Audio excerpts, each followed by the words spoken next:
Vamos lá, então, tirar dúvida do tratamento. Então, vamos começar agora com o tratamento da semana 2, exercício 20 da 2. Semana 2, exercício número 20, tá? Então, vamos lá. 22 aqui. Embaixo é a semana do tratamento, tá? Então, questão número 20. Diz assim, ó.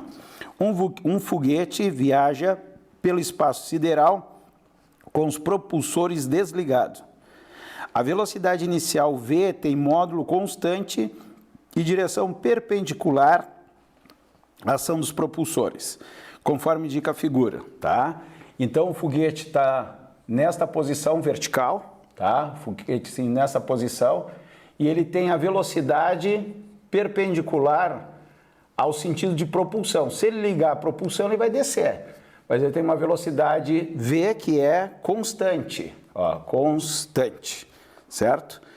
Em direção perpendicular à ação dos propulsores, conforme a figura. O piloto aciona os propulsores para alterar a direção do movimento quando o foguete passa pelo ponto A. Então ele está vindo na horizontal, daí vai chegar no ponto A, tá? Mas vamos ver, imaginar que ele estava vindo daqui, ó, e ele chegou no ponto A. Estava aqui o foguete, e ele chegou no ponto A, que é aqui. Nesse momento ele vai ligar os propulsores. Olha lá, vai ligar os propulsores. Ó, o foguete passa pelo ponto A e desliga quando o módulo da sua velocidade final for superior à raiz de 2v. Tá, então olha aqui, ó, o módulo de acionamento dos propulsores alterar a direção do movimento quando passa no ponto A. O que ocorre antes de passar no ponto B? Considere a interação desprezíveis. Tá? Por que ele fala que ele liga até raiz de 2 vezes V? Raiz de 2 vezes V seria a velocidade, né? Que seria 45 graus. Mas não vamos dar muita bola para isso. O que acontece aqui? Como ele está com velocidade constante, esse exercício ele é bem interessante, porque tem um muito semelhante que é da correnteza, deve estar perto aqui, que é um barco que vai atravessar a margem e tem a questão da correnteza. Então, assim, ó, como é a velocidade constante, em tempos iguais, ele vai andar distâncias iguais, ó. Distâncias iguais, tá? Então, aqui na horizontal, ele vai andar distâncias iguais. Eu até aumentei aqui, ficou um pouquinho maior, tá? Então, vamos fazer assim, ó, para ficar direitinho, ó. E quando ele ligar os propulsores, ele vai ter o que? Uma velocidade para baixo. Então, o que vai acontecer aqui, ó? Ó, se ele vai ligar os propulsores, vai começar a ter uma velocidade. Tem que ver se vai ter uma aceleração, porque ele diz que liga os propulsores até chegar à velocidade de raiz de 2v. Então vai aumentando a velocidade. Então no primeiro tempo ele anda uma distância, depois ele anda uma distância maior, depois ele anda uma distância maior. Por quê? Porque ele está acelerando para baixo. Só que as duas coisas estão acontecendo ao mesmo tempo. Então ele passa por aqui, passa por aqui, passa por aqui, passa por aqui e vai passar lá embaixo. Observe qual foi a trajetória aqui, ó. Trajetória mais ou menos assim. Então qual das trajetórias que mais se assemelha? Olha lá, a alternativa A é uma reta, não é. Porque eu tenho uma aceleração aqui, então ele anda distâncias maiores na vertical, na horizontal sempre as mesmas, né?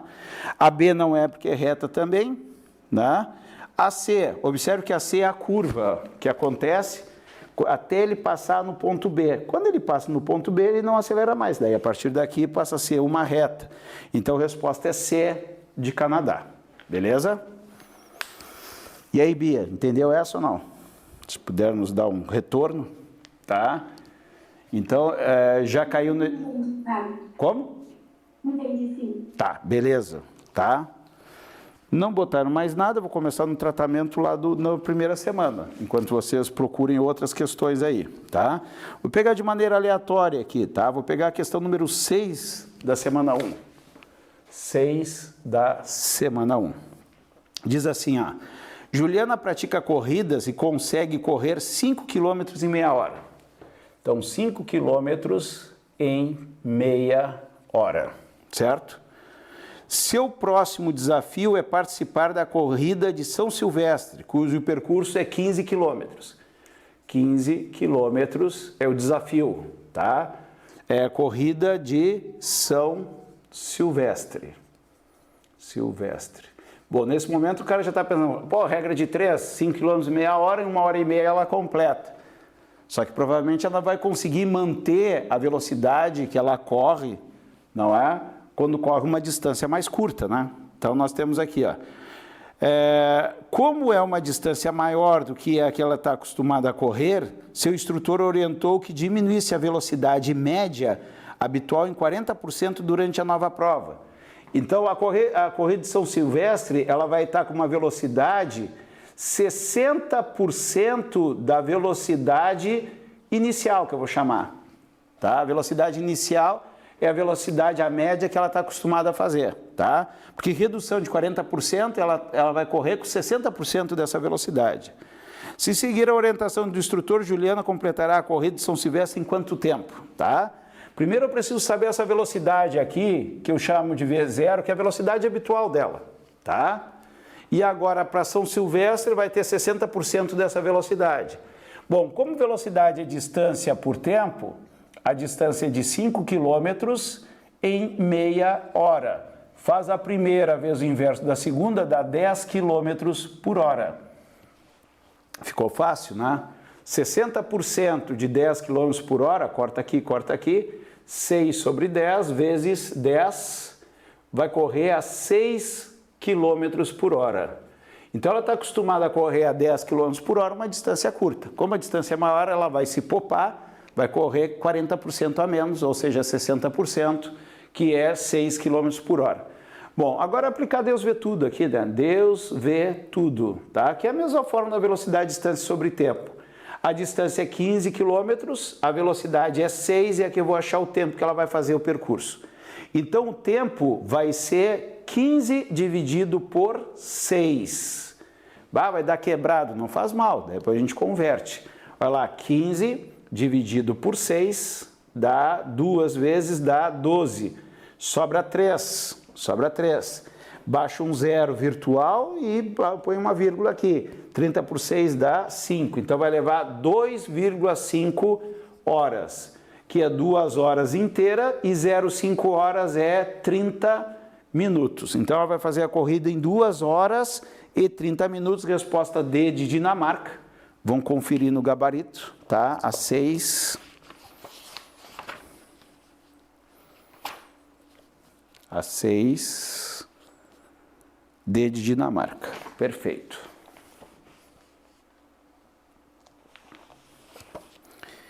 Então vamos lá, se tem alguma de vocês aí, senão eu vou fazendo de maneira... Ó, tratamento 2, exercício 22, para a Bruna. Deixa eu apagar aqui. Questão 22, né? 22.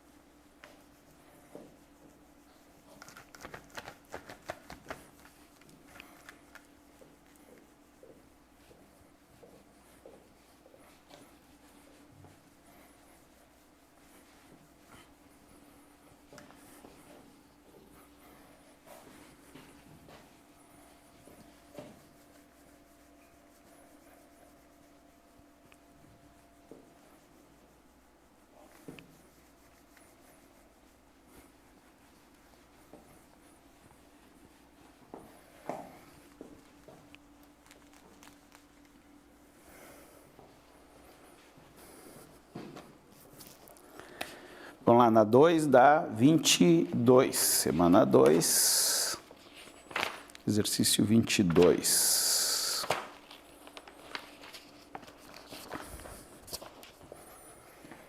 Temos aqui, ó, em 20 de junho de 1969, tornou-se o primeiro homem a pisar na Lua. Ele foi seguido por outro, ambos com a missão da Apollo 11.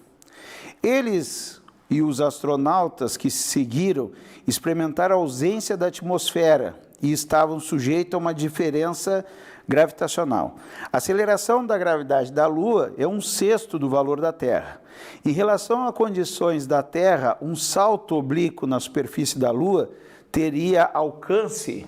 Então, olha só, o cara vai dar um salto lançamento oblíquo, né? Olha lá, vai fazer o lançamento oblíquo aqui. Na Lua, tá, botar assim, Terra, a gravidade é 10 metros por segundo ao quadrado, tá? Como é que a gente faz o cálculo do alcance, tá? Como é que a gente faz o cálculo do alcance? O alcance na horizontal é Vx vezes o t, certo? Vai ter o ângulo θ aqui, aqui é o meu Vx. Ele quer a mesma situação, só que na Lua, para ver o que vai acontecer com o salto, tá? Vx vezes t. Geralmente a gente calcula o Vx e esse tempo é o tempo de subida mais o tempo de descida. E a gente calcula o tempo assim, ó. Vou fazer o tempo de descida aqui, ó, o tempo de descida. É V0t, y, né, mais gt2 sobre 2. Para descer, o Vy é zero. Observe que o tempo de descida, olha só, 2h, tempo de descida ao quadrado, é 2h sobre g, tempo de descida, raiz quadrada de 2h sobre g. Claro que o tempo que eu vou usar ali é o dobro desse valor. Só que a gente observa que o tempo é inverso da gravidade, não inversamente proporcional. Mas na Lua, agora vamos ver na Lua. Na Lua, a gravidade é a gravidade da Terra dividido por 6. Se a gravidade é menor, ó, se a gravidade é menor, o tempo vai ser maior. O astronauta vai ficar mais tempo no ar, certo? Por quê? Porque tempo e gravidade são grandezas inversas. Se ele fica mais tempo no ar, esse número é maior, o alcance vai ser maior. Então, na realidade, se esse é o salto na Terra, o salto na Lua, com a mesma velocidade inicial, o ângulo θ, aconteceria isso aqui, ó. Vamos ver se vai dizer quantas vezes maior. A gente tem que fazer o cálculo, né? Mas eu já concluí que vai ser um salto maior, tá? Então, teria o salto oblíquo na superfície, teria um alcance menor não, igual não, maior. É D ou E a resposta. Maior, pois a aceleração da gravidade é 6 vezes menor. Maior, pois a ausência da atmosfera, não há resistência do ar, tá? Então, a resposta vai ser a letra D de Dinamarca, tá? Realmente não tem resistência do ar na Lua, mas não é... o alcance tem a ver... a gente está desprezando a resistência do ar quando faz esse cálculo aqui na Terra, tá? Então não tem nada a ver com a resistência do ar.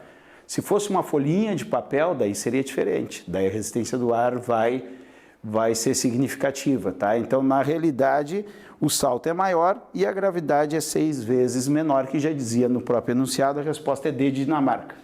Bruna, entendeu, Bruna? Dá o retorno. Entendi. Obrigada. Beleza, tá? Tem mais algum na fila? Senão eu vou colocando questões aleatórias para a gente não perder tempo. Vamos ver aqui. Não. Deixa eu ver. Vamos fazer umas de gráficos aqui, tá? Já que a gente está aqui na semana 3, é uma semana de gráficos, eu vou fazer a 2 aqui, tá? Que ela é do Enem, já apareceu na URGS também, é um exercício interessante. Deixa eu apagar aqui, vamos para a questão número 2.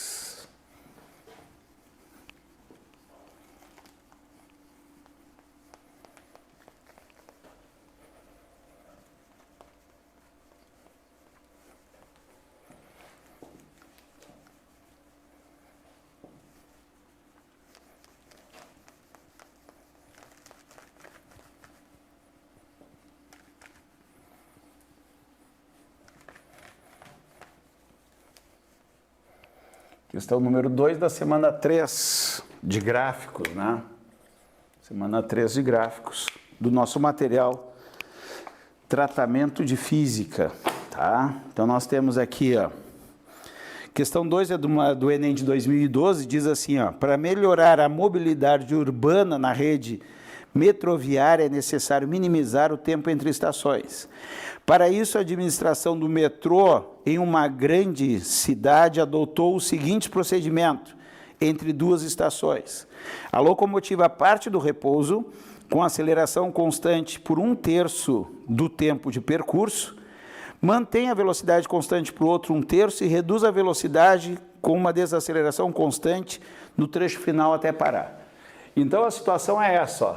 Tem duas estações aqui, ó, duas estações de trem, certo? O tempo não é a distância, mas o tempo, 1/3 tu vai acelerando, ó, 1/3 tu vai aumentando a velocidade, depois tu mantém a velocidade constante e depois tu reduz a velocidade até parar, tá? Se fosse um gráfico de velocidade seria isso, ó. Aqui é 0 porque está parado, vai até um ponto, vai com a velocidade constante e desce igual a 0, tá? Só que os gráficos não estão por velocidade, então o que mais vem na nossa mente seria um gráfico desse tipo. E a gente observa, não tem, né? Mas poderia ter um gráfico daquele tipo ali para nos confundir. Mas ele quer saber a posição, tá? Então a gente vai fazer o gráfico posição, que é o S, tá? Em metros ou quilômetros, não interessa aqui, por tempo. E eu vou dividir o tempo em 3 partes, ó. 3 partes, tá? 1, 2 e 3 partes, certo?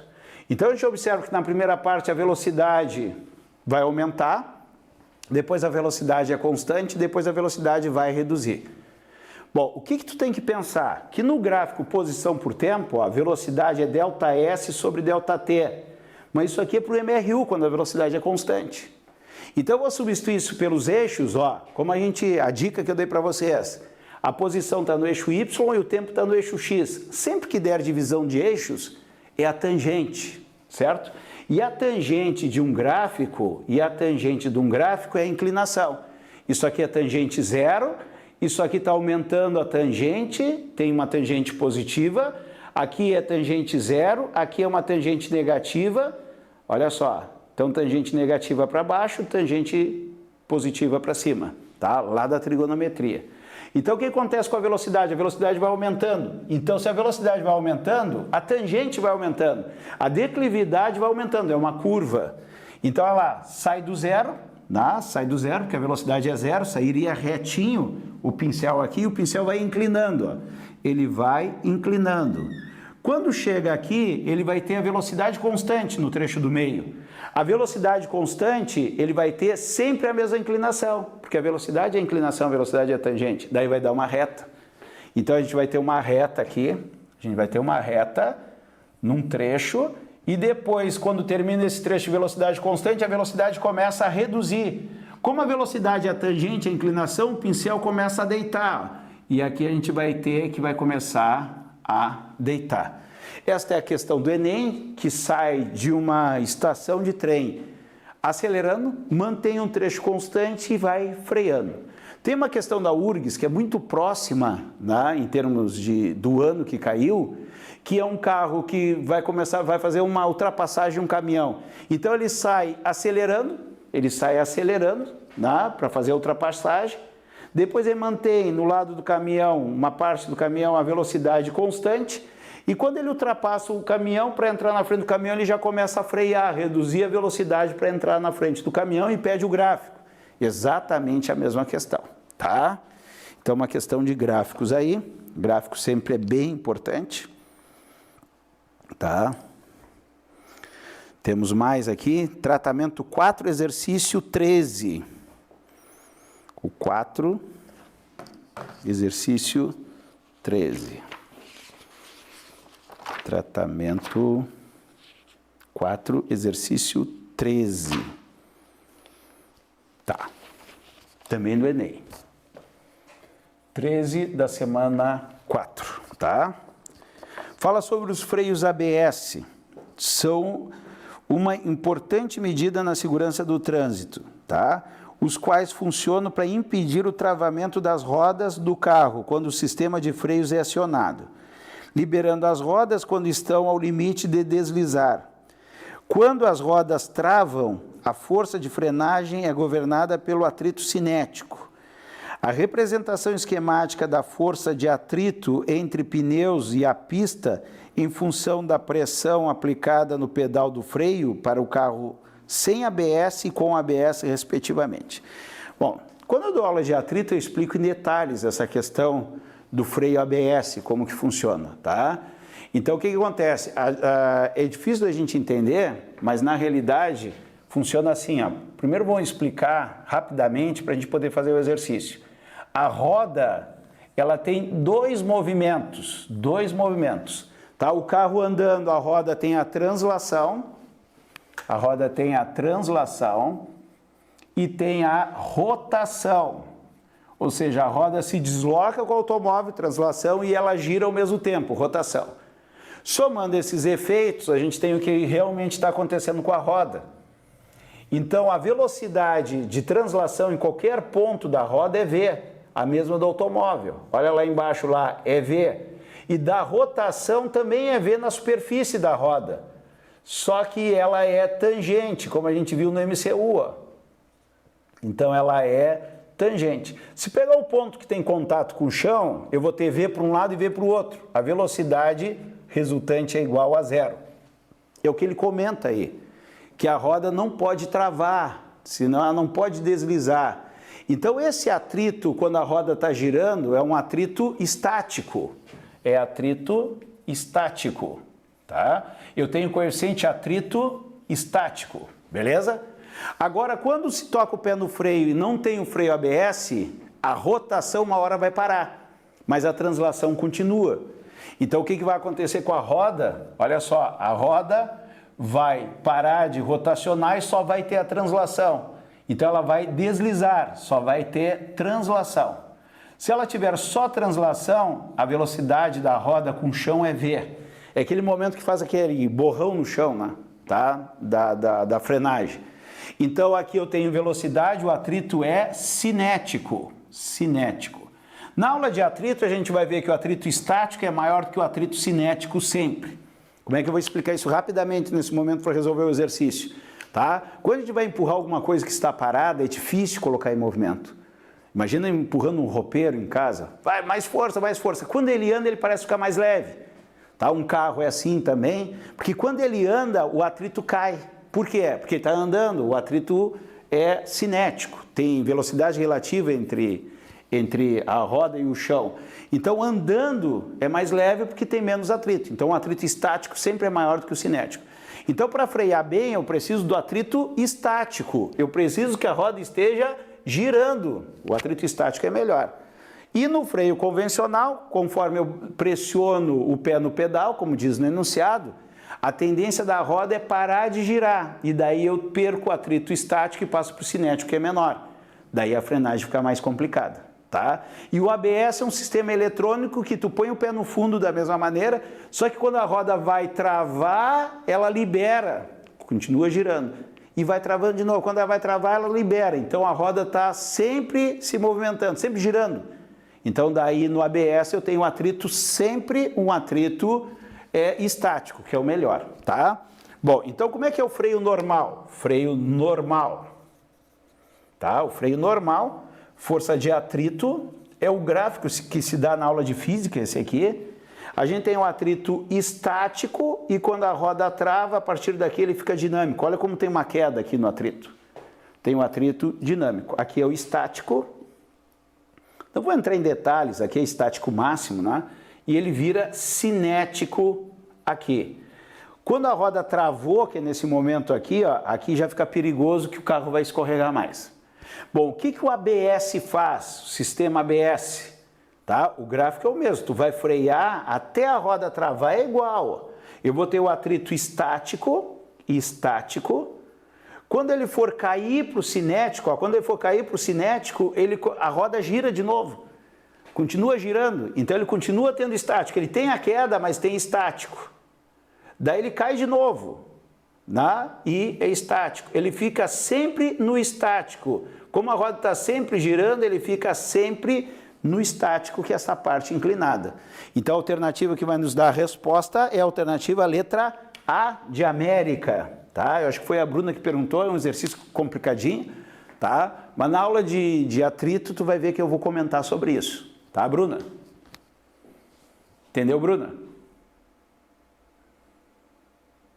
Oi? Entendi. Beleza. Aqui eu fiquei em dúvida, porque diz respectivamente, né? O sem ABS e o com ABS eu não enxerguei no gráfico. Tá, a representação, vamos ver aqui, respectivamente. O que pergunta primeiro? Força de atrito entre os pneus em função da pressão aplicada no pedal. Para o carro sem ABS. Sem ABS é esse aqui, ó. Normal. Sem ABS. E com ABS. Tá respectivamente sim. Beleza? Tá bem. Tá? Obrigada. Tem mais algum aí ou não? Vamos ver se tem mais algum na nossa fila aqui. Não tem. Eu vou voltar para os gráficos, que eu acho aquela aula de gráficos importante, tá? Eu vou voltar aqui para a semana 3. Vou pegar outro da semana 3 para a gente fazer. Deixa eu apagar o quadro. Para a gente aproveitar nosso tempo aqui.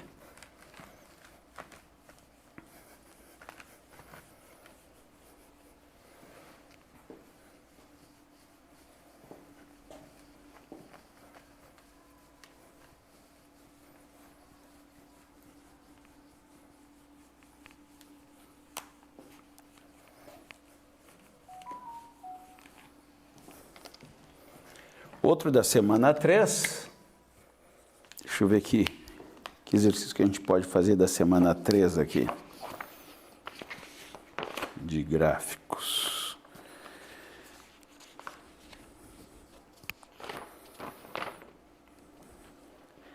Eu gosto muito desse tipo de exercício aqui, ó, esse tipo de exercício. O 6, o 7, que é a mesma coisa, o 7 é da URGS, inclusive, tá? Vou fazer aqui o exercício 6 da semana 3, tá? 6, tá? Nós temos o seguinte, ó. Um copo inicialmente vazio foi enchido com água por meio de uma torneira com vazão constante. O gráfico mostra a altura da água do copo em função do tempo durante o seu enchimento. Então ele dá a altura do copo, ele quer descobrir o copo, olha que interessante, tá? Isso aqui talvez seja até de prova de matemática, tá? Mas não interessa se é matemática ou física para nós, tá? O negócio é resolver exercício. Está dividido em 3 partes. Observe que é o mesmo gráfico que a gente fez da estação do trem, ó. O que acontece aqui, ó? Eu tenho uma curva assim. O que representa a inclinação? Altura e distância. Distância por tempo, ó. É velocidade, é a tangente do gráfico quando é posição por tempo, que a gente já viu agora há pouco. Então, o que está acontecendo com a tangente? Aqui a velocidade está aumentando, ó. Conforme tu vai enchendo, cada vez vai enchendo mais rápido. Depois ele fica uma velocidade constante, ó. Velocidade constante, certo? E depois ele inclina novamente. Não chega a ficar tanto tempo com a velocidade constante. Ele tem uma inclinação aqui, ó. Ele tem uma inclinação, eu acho que eu que botei esses tracinhos aqui, está arriscado o meu livro aqui. Não, então na realidade o gráfico é assim, ó. Ele vai aumentando aqui e de repente ele faz a curva para lá. Então na metade aqui, ó, na metade a velocidade vai aumentando, que a inclinação vai aumentando. E aqui a velocidade vai reduzindo, certo? Bom, agora eu quero que tu pense, quando tu vai encher uma garrafinha na torneira de casa ou no filtro, tá? As garrafinhas têm esse formato aqui, ó. As garrafinhas têm esse formato aqui e afunilam na parte de cima, né? Então, o que acontece? Aqui a velocidade é constante, ó. Então, ela é reta. Quando ela fecha, cada vez enche mais rápido, porque afunilou, cada vez enche mais rápido. Se ela se abrisse, ia diminuir a velocidade.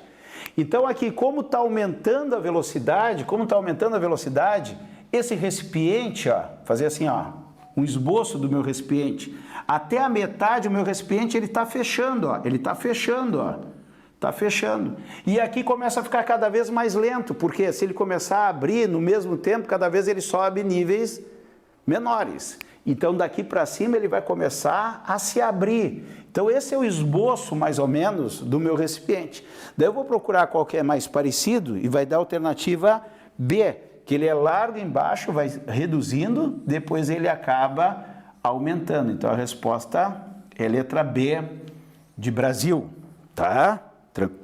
Tranquilos? Vamos ver o 7 rapidamente aqui, que já está na mão, que é da URGS, tá? Daí, aqui é o contrário, ele dá o recipiente, que é o gráfico, tá? Então, o 7 da mesma semana, aproveitando aqui, a gente tem um recipiente que é um cone. O recipiente é um cone.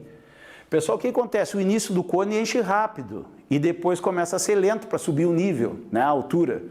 Então, eu vou ter um gráfico que é assim, ó. Na altura e tempo, certo?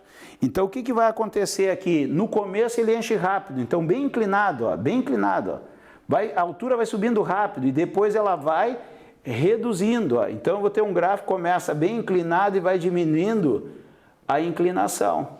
Então, o gráfico mais parecido aqui é a resposta D de Dinamarca, tá? Eu gosto desse tipo de exercício aqui porque é um exercício que a maioria dos alunos não sabe, erram, não é? E quem aprende aqui fala, pô, mas isso é muito fácil, né? E é um exercício rápido. Para a prova do Enem é importante o exercício rápido, a gente marcar um ponto e já partir para outro, certo? Bom, tá tocando aqui, vamos ver aqui o que vocês estão me pedindo.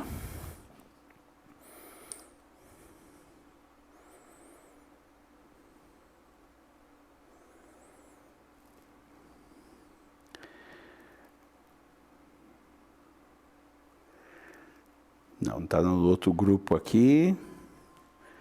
Por enquanto não pediram nada, mas, de novo, vou apagar o quadro e vou pegar outro exercício lá de MRUV, que é o tratamento da semana 2. Enquanto vocês procurem alguma coisa aí que tenham dúvida.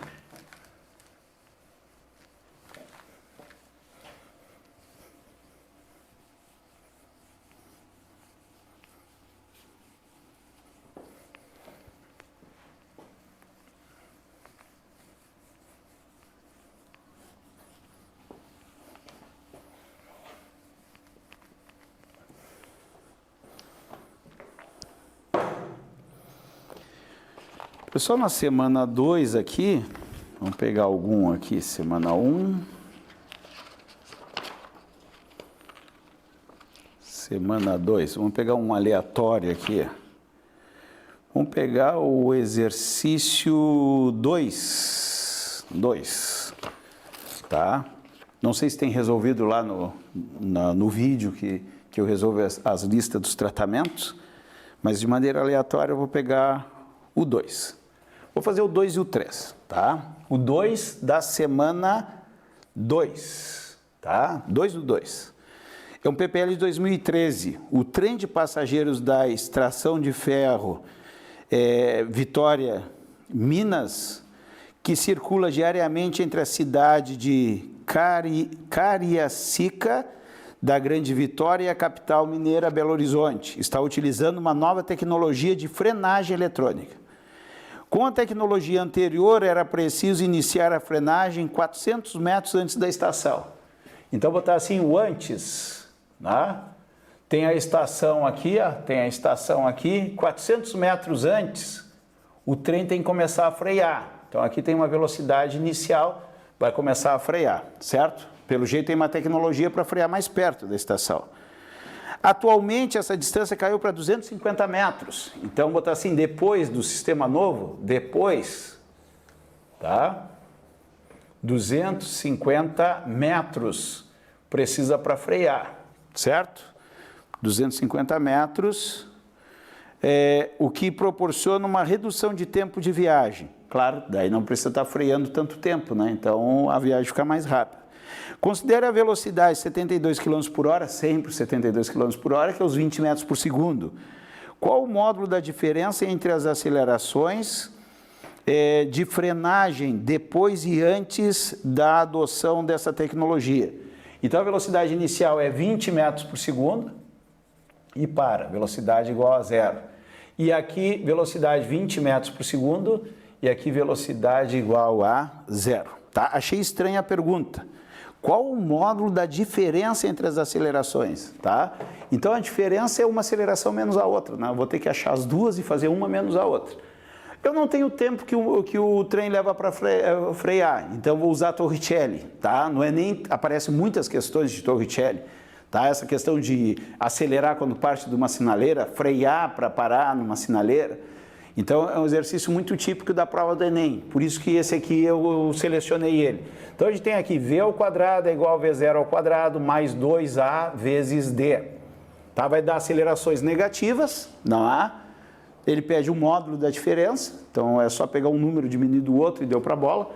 A aceleração é negativa porque está freando, né? Então, a gente vai ter aqui velocidade final é zero. A inicial 20 ao quadrado mais 2 vezes a aceleração vezes 400. Aqui vai dar 400, que vai passar para o outro lado menos 400, 20 ao quadrado é 400, passa para o outro lado negativo. E aqui vai dar 2 vezes 400 vezes A. Já vou cortar aqui, ó, a aceleração vai dar menos 1 sobre 2, menos 0,5 metros por segundo ao quadrado. Então, a aceleração do primeiro, menos 0,5 metros por segundo ao quadrado.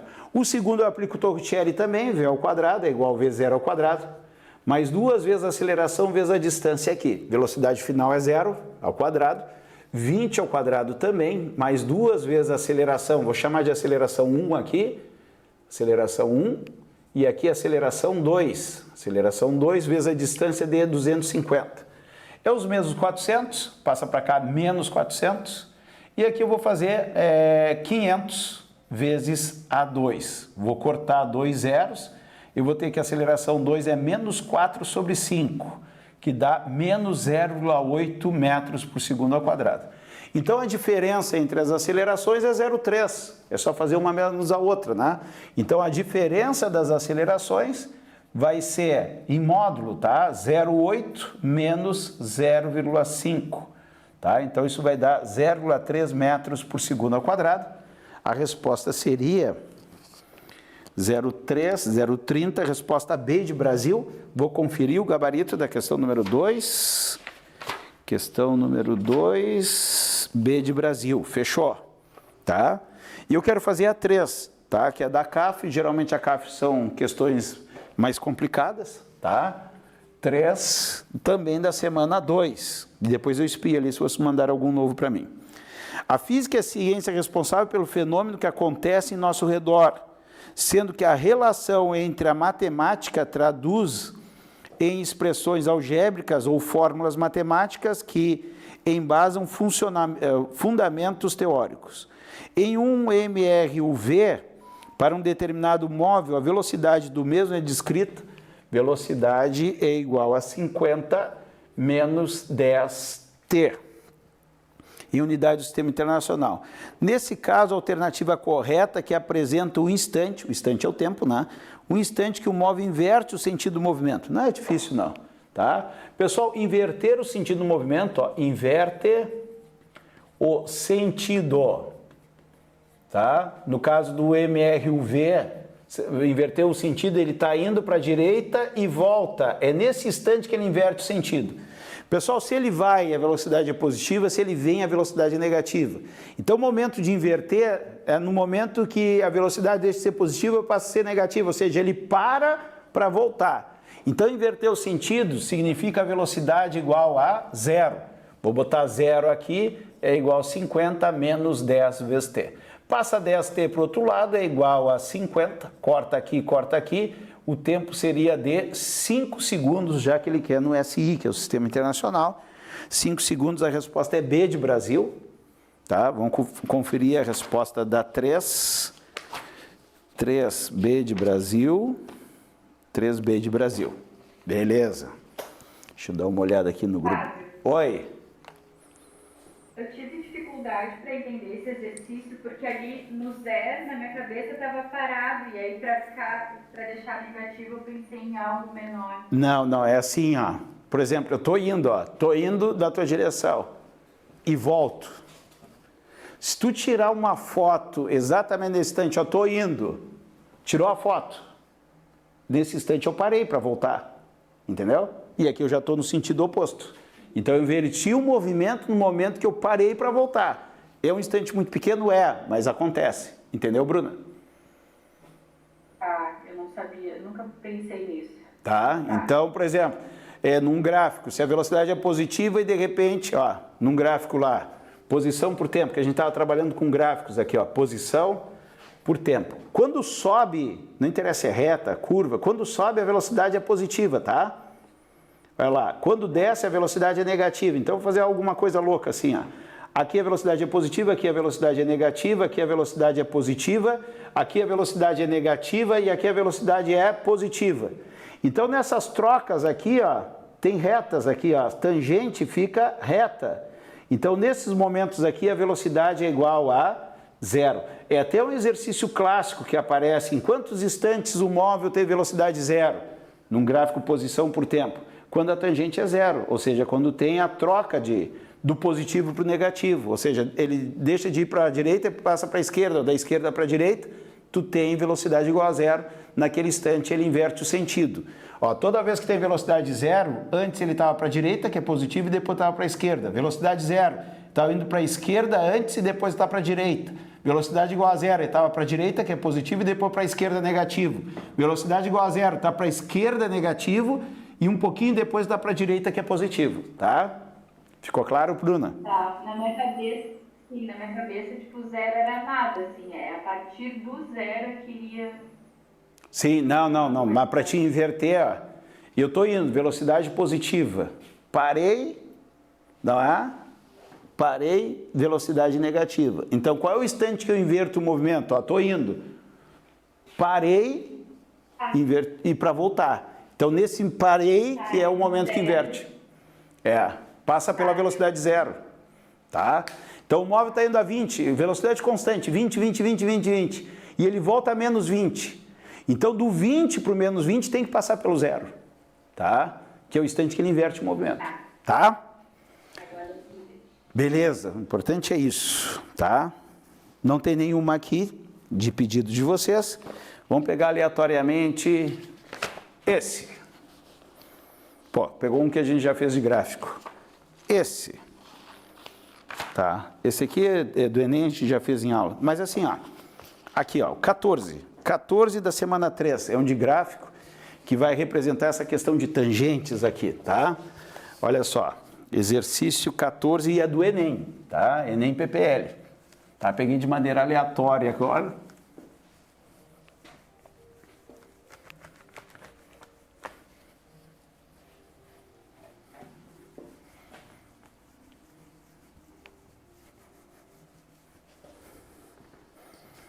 Ó, posição por tempo de novo, ó. Posição por tempo. Cai demais esse gráfico aqui porque o pessoal erra muito, tem muita dificuldade, né? Ó, posição por tempo. Daí diz assim, ó, um piloto testa um carro em uma reta longa, em um autódromo. A posição do carro nesta reta, em função do tempo, está representada no gráfico. Está ali o gráfico, certo? Então, eu vou tentar fazer o gráfico bem parecido aqui. Olha, ele sobe aqui, vai lá, faz uma curvinha e desce nesse sentido. Tem o ponto K aqui, o ponto L aqui, o ponto M, um pouquinho antes de fazer a curva aqui, ó, ponto M aqui e o ponto N aqui assim mais ou menos, certo? Os pontos que o módulo da velocidade, Bruna, se perguntar o módulo, não interessa se é positivo ou negativo. Então, o ponto em que a velocidade do carro é menor e maior, certo? Bom, o que é a velocidade? Velocidade é ΔS sobre ΔT se fosse uma velocidade constante, mas não é. Então, eu tenho ΔS, está no eixo Y, que é a posição, e aqui ΔT está no X. Isso dá tangente. E a gente sabe que a velocidade é a tangente, a velocidade é a inclinação. Então, se ele quer a velocidade maior e a velocidade menor, em módulo, tu quer a parte mais inclinada e a menos inclinada, certo? Então, eu vou trocar a cor da caneta aqui, o K, a tangente é isso, ó. Tu faz uma retinha aqui, o L vai ser a mais inclinada. Maior velocidade, ó, em módulo vai ser L. Então, L é a maior, tá? Não vai ter mais inclinado que isso. Ó, o M é bem pouco inclinado, ó, é quase reto. E o N tem uma inclinaçãozinha aqui, certo? Mas o mais inclinado é o L, maior velocidade. E o M é a menor velocidade. A menor velocidade é o M lá em cima. Então, eu tenho L, M e L. Resposta C de Canadá. Fechou. Então, observa que o cara sabendo esses esqueminhas, sabendo a matéria aqui, tá? Tem exercício fácil que a galera acaba errando, tá? Acaba errando bastante, tá? Vamos lá. Vamos ver quem é que pede. Me parece que a Fernanda chegou agora. Fernanda, pede coisa para nós aqui de física. Tá? Tranquilos? Qual que a gente vai fazer aí? Oi. Dá para fazer o 21 da página 169? Não sei se vocês já fizeram. Tá, do tratamento? Isso. Qual exercício? Só me diz a semana. É a página 169, o exercício 21. É semana 8. Tá. Ah, tu tens o livro igual ao meu, né? 169. Vamos botar a semana para o pessoal que eles não têm numerado. Exercício? 21, semana 8. Semana 8, o 21. É isso? Semana 8, o 21. Então, 21 dá 8. 21 dá 8. Tu que não gosta de tubos sonoros, né? Então, vamos lá. 21 dá 8. Depois que tu gostar de tubos sonoros, tu vai dizer assim, pô, isso é bom demais. 21 da semana 8, tá? Então, vamos lá. A Fernanda já está lá na frente, lá, mas não faz mal, não tocar de ficha. Temos assim, ó, é do Enem no PPL 2015. Em uma flauta, as notas musicais possuem frequências e comprimentos de onda, que é o lambda, muito bem definidas. As figuras mostram esquematicamente um tubo de comprimento L, que representa de forma simplificada uma flauta, em que estão representadas em A, o primeiro harmônico da nota musical, tá? E o comprimento de onda é lambda A, em B o segundo harmônico, e em C o terceiro harmônico, tá? Então a gente tem aqui, ó, a mesma flauta, então do mesmo tamanho aqui, tá? Vou tentar fazer do mesmo tamanho aqui a flauta. Nós temos o primeiro harmônico, o segundo e o terceiro harmônico. Tá? São tubos abertos, tem todos os harmônicos. Quando o tubo é fechado, só tem harmônicos ímpares, tá? Então aqui eu tenho o primeiro harmônico. Aqui eu tenho o segundo harmônico. E aqui eu tenho o terceiro harmônico. E ele chama aqui de lambda A, comprimento de onda, lambda B, e aqui de lambda C. E aqui eu tenho os harmônicos desenhados aqui. Espera que eu fiz coisa mal aqui.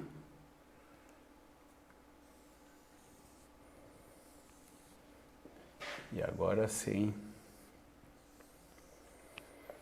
Fernanda, algumas coisas aqui, ó, pro tubo. Aqui é um tubo aberto, tá? Que a gente tem que saber. O comprimento é N vezes meio comprimento de onda. Quando a gente vê a parte de ondas aqui, isso aqui a gente vai saber, tá? O N é o harmônico, primeiro harmônico é 1, segundo harmônico é 2, terceiro harmônico é 3, tá? L é o comprimento, é a mesma flauta, todas elas têm o mesmo comprimento, tá? Ele me falou que era o primeiro, o segundo e o terceiro harmônico sem necessidade, porque o harmônico é só contar os gomos. Aqui eu tenho meio gomo em cima, meio embaixo, meio mais meio dá 1, primeiro harmônico. 1, 1,5, 2, segundo harmônico. 1, 2, 2,5 com 2,5, terceiro harmônico, tá? Tudo isso ele deu e não tinha necessidade, que tem como eu descobrir. Em função do comprimento do tubo, qual o comprimento de onda da oscilação que forma o próximo harmônico? Ele quer o próximo harmônico, ele quer o quarto harmônico, certo? Então o quarto harmônico aqui, que é o próximo, vai ser o seguinte, ó. Eu acho que é isso. Espera aí.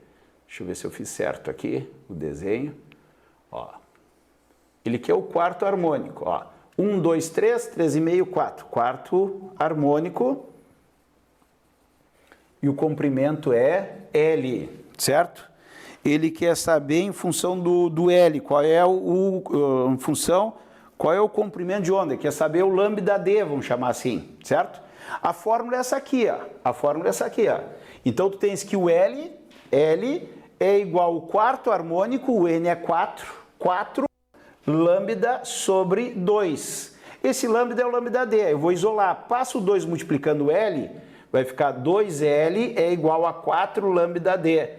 Então o lambda D é igual a 2L dividido por 4, ou seja, L dividido por 2, L dividido por 2, C de Canadá. Tá? Fernanda, fechou ou não? Eu te mandei essa semana na aula de tubos sonoros, tá? Não sei se tu chegou a ver a aula, tá? Então lá na aula tu vai ver que para tubo aberto é N lambda sobre 2, para tubo fechado é N lambda sobre 4, só muda isso, tá? e ele queria o próximo harmônico, tá? O N é o número do harmônico, põe aqui e deu, acabou o exercício. Beleza? Tá bem, entendi. Tá. Podem pedir mais, tá? Podem listar aqui no nosso grupo aqui, para mim olhar o que vocês querem. Pode pedir lá da frente, Fernando, não tem problema nenhum. A aula é aberta.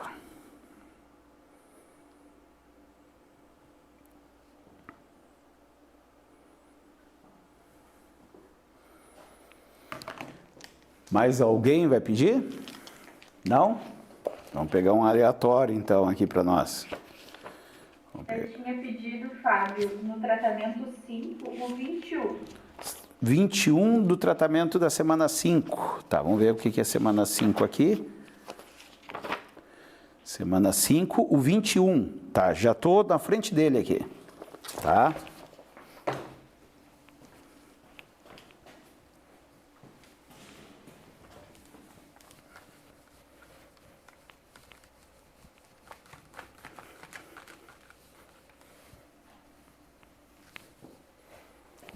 Da semana 5, né? 21 da semana 5.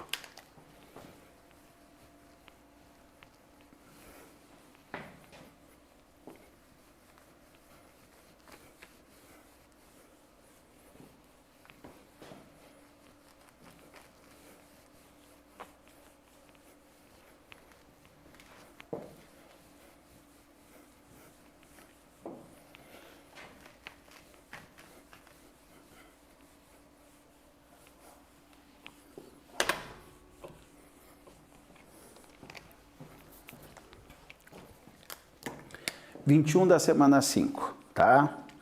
Ó, numa feira de ciência, um estudante utilizou um disco de Maxwell, um ioiô, para demonstrar o princípio da conservação de energia. A apresentação consistirá em 2 etapas, tá? Então tem 2 etapas. A etapa 1 e a etapa 2. Na 1 diz: a explicação de que à medida que o disco desce, parte da sua energia potencial gravitacional é transformada em energia cinética de translação e energia cinética de rotação. E está dizendo que quando o ioiô desce, a energia potencial, que é da altura, vai diminuindo a altura, né? Vai se transformando em energia cinética, tanto de translação como de rotação, tá? Então, o que a gente tem aqui? Ó? O disco, além dele ganhar velocidade descendo, ele ainda ganha velocidade de giro, de rotação. Etapa 2. O cálculo da energia cinética de rotação do disco no ponto mais baixo, ó, energia cinética de rotação no ponto mais baixo, o que ele quer dizer aqui? Ponto mais baixo da sua trajetória, supondo o sistema conservativo. O cálculo da energia cinética de rotação no ponto mais baixo da sua trajetória, supondo o sistema conservativo. O que é um sistema conservativo? Toda energia mecânica é transformada em cinética e toda cinética em potencial. Por quê? Porque a soma das duas dá mecânica. A energia mecânica ela é conservada, tá? Ao preparar a segunda etapa, ele considera a aceleração da gravidade igual a 10, geralmente a gente usa 10, e a velocidade linear do centro de massa do disco desprezível em comparação à velocidade angular. Em seguida, mede a altura do topo do disco em relação ao chão, no ponto mais baixo da sua trajetória, obtendo 1/3 da altura da haste do brinquedo. Agora eu vou fazer o desenho, tá? Eu vou ocupar todo o quadro aqui para a gente poder entender bem. Aqui a haste que eu tenho, aqui a haste, tem um pezinho na haste aqui, ó, tem um pezinho na haste aqui, e quando o disco desce no ponto mais baixo, ó, quando o disco desce no ponto mais baixo, seria aqui, ó, quando ele desce no ponto mais baixo, ele está 1/3 da base, ó. Olha só, o disco em relação ao chão no ponto mais baixo, a sua trajetória obteve 1/3 da altura da haste do brinquedo, tá? Ele está 1/3 do chão, 1/3 da altura. Não precisava dessa informação, porque na figura me mostra que quando ele desce aqui, ele está a 2/3 da altura. 2/3 da altura, tá? E se imagina que ali ele está no ponto mais baixo, tá? Então diz 1/3. As especificações do tamanho do brinquedo, isto é, comprimento, largura e altura, comprimento, largura e altura, são 300 milímetros, tá? 100 milímetros e 410 milímetros, certo? Pessoal, o que eu vou precisar nesse exercício? Só da altura. Por quê? Porque energia potencial é mgh, depende da altura, certo? Então as outras é só para efeito de dar informação. E me dá que a massa do disco é de 30 gramas. A gente sabe quando calcula energia no sistema internacional em quilograma, tá? O resultado do cálculo da etapa 2, que é o resultado do cálculo da etapa 2. O que na etapa 2 ele pede? A energia cinética de rotação, é o que eu quero. Aí é de translação, lá no ponto mais baixo ela para de descer, não tem translação, só tem rotação. Então eu vou fazer o seguinte, eu vou botar o ponto A quando o disco está lá em cima e o ponto B quando o disco está nessa situação de 1/3 do chão, certo? Para me facilitar, eu vou trazer o meu referencial para cá. Por quê? Para não precisar descontar esse 1/3 aqui, botar na energia potencial, quando chegar aqui embaixo ter mais potencial, vai passar para o outro lado diminuindo, vai acabar dando só 2/3 da altura. Então meu exercício ficou simplificado. No ponto A, vai ficar assim, ó, no ponto A e no ponto B. O ponto B, a minha altura vai ser 0, eu vou deixar a altura igual a 0, certo? E no ponto A, a minha altura aqui vai ser quanto? Vai ser 2/3 da altura do brinquedo. A altura do brinquedo é 410 milímetros, tá? 410 milímetros. Então, 2/3 da altura, eu vou fazer aqui, ó. A altura é 2/3 da altura do brinquedo, que é 410 milímetros. Milímetros é 10 na menos 3, ó. 10 na menos 3, tá? Isto aqui vai me dar uma altura aqui de 820 dividido por 3. 820 dividido por 3, vezes 10 na menos 3.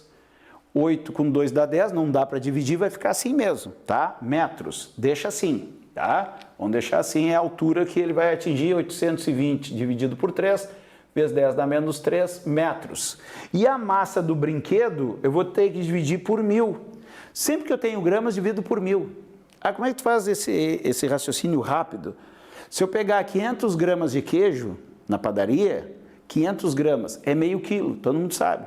Então, 500 dividido por 1000 dá 0,5, que é as 500 gramas, tá? Então, o que acontece aqui? 30 gramas eu vou dividir por 1000. Então, é 30 vezes 10 na menos 3 quilos, tá? Eu tenho 10 na menos 3, 10 na menos 3, deve desaparecer. Vamos ver o que vai acontecer.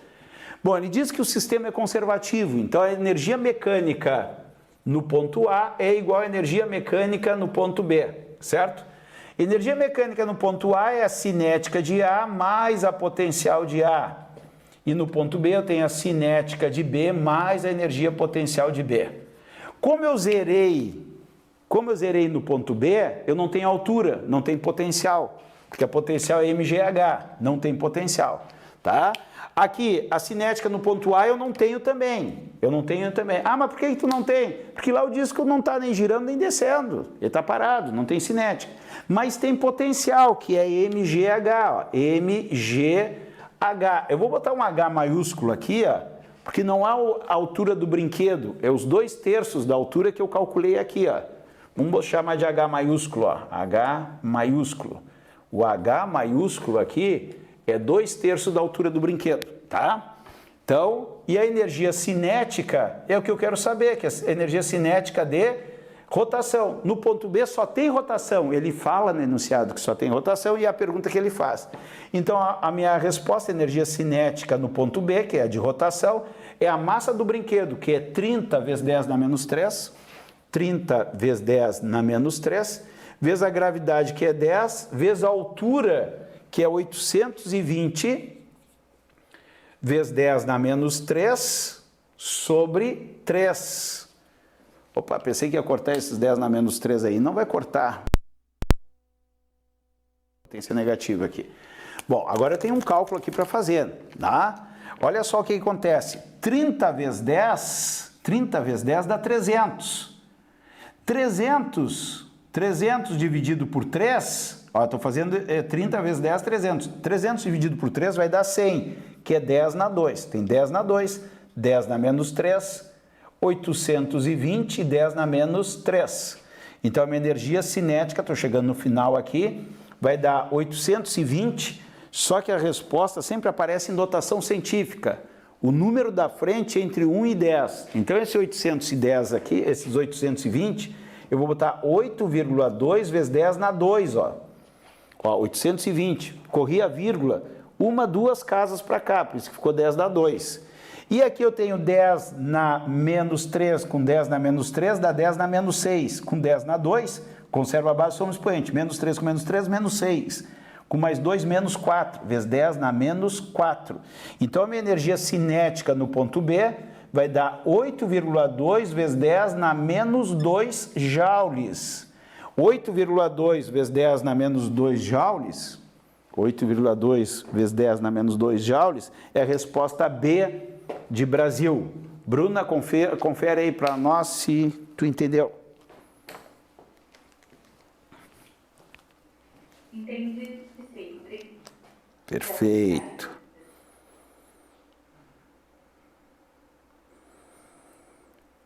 Tá. 5, exercício 21, tá em dia. Mais algum, pessoal? 23 de que semana? 59. Tá. Semana 7. 23 da semana 7. 23 da semana 7. 23 semana 7. Deixa eu apagar aqui.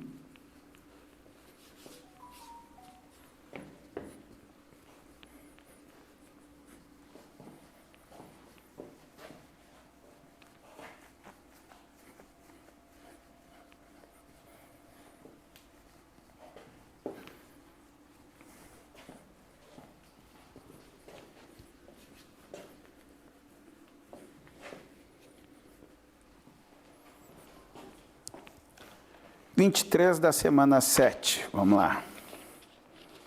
Semana...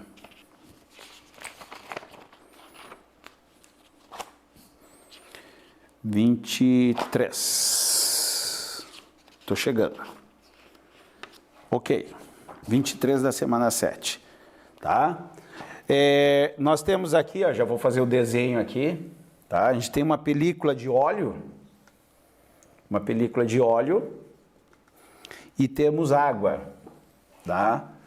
Bom, você já deve ter notado quando cai uma película e derrama um óleo na água, tem um efeito de arco-íris, né? Aquele óleo fica colorido, né? Então é o que o problema vai falar, tá? Ó, certos tipos de superfície, tá? Eu vou fazer o desenho antes aqui que é melhor. Vem a luz aqui do sol, por exemplo, que é o 1 aqui.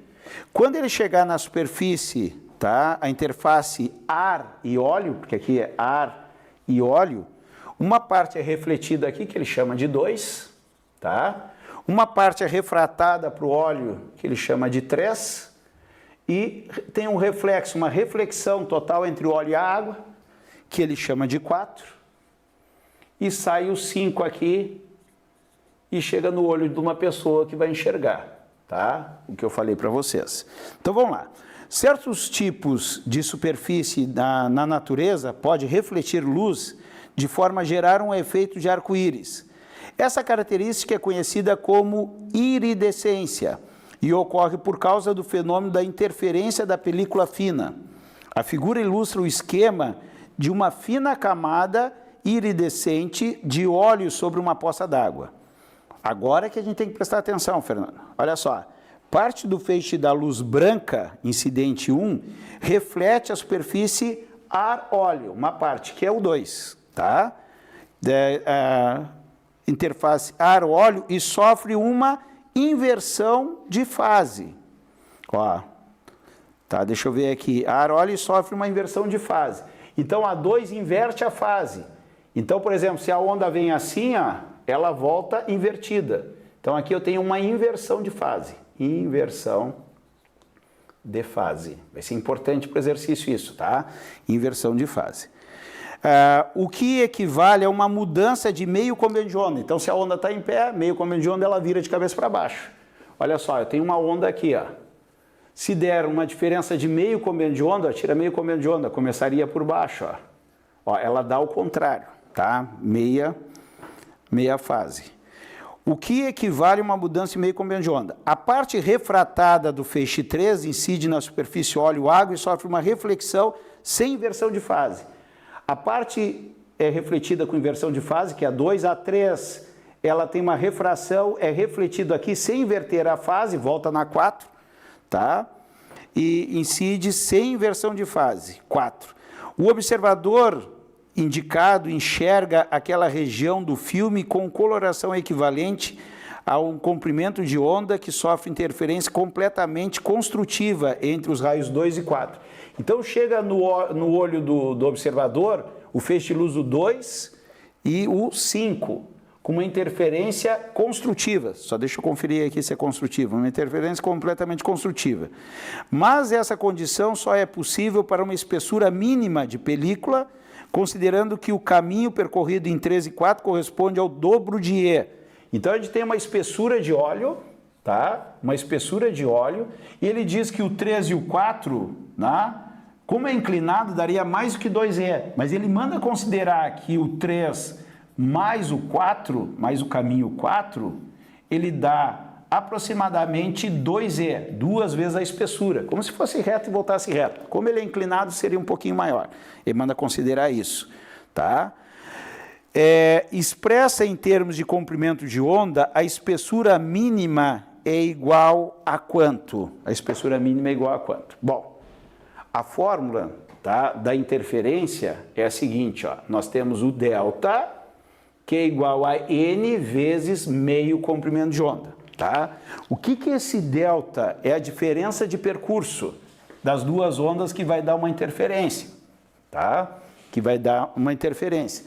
Então, presta atenção o que vai acontecer. Esse delta aqui é a distância do raio aqui, dessa aqui que foi refletida, e a distância daquela que foi refratada e refletida lá embaixo. Então, pelo caminho 1 e 2, um dos caminhos é I1 e 2. Ó, 1 e 2. E o outro caminho é 1 mais 3 mais 4 mais 5. Pessoal, o caminho 1 tem nos dois, então na diferença, quando diminuir, vai desaparecer. E o caminho 2 e o 5 é o mesmo. Então, na realidade, a diferença de percurso é essa espessura 2 vezes. O segundo raio ali, que chega ao 5 no olho, a diferença do percurso dele foi ter passado a espessura de óleo 2 vezes. Entrou e saiu. Então, a diferença é 2E. Tu vai botar aqui 2E. Bom, agora esse N aqui que é a parte mais complicada, tá? A gente tem interferência construtiva, interferência destrutiva em fase e em oposição de fase, tá? Então, lá na teoria funciona assim. Quando está em fase, a interferência construtiva, os N são pares.